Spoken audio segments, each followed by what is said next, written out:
A question we get asked is, why do Windows updates take so long to install, and do I really need to update when my computer asks?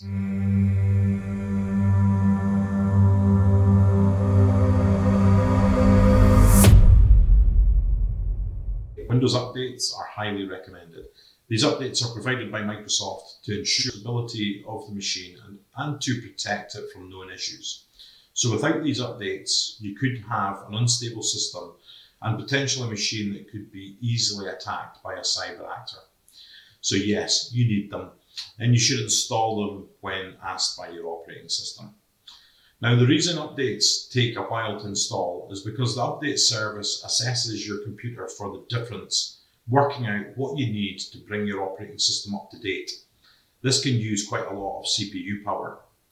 Once it works this out, it starts to download to your computer, and on completion of the download, it then executes an install command. Some of the files installed are put to memory using both memory and CPU power. Additionally, some of these files are system files, and these files will get copied but do not take effect until the reboot has been completed. That's why sometimes we get requested to reboot after the install of the updates. So there you are. That's why you need Windows updates and why it can take a while to install them.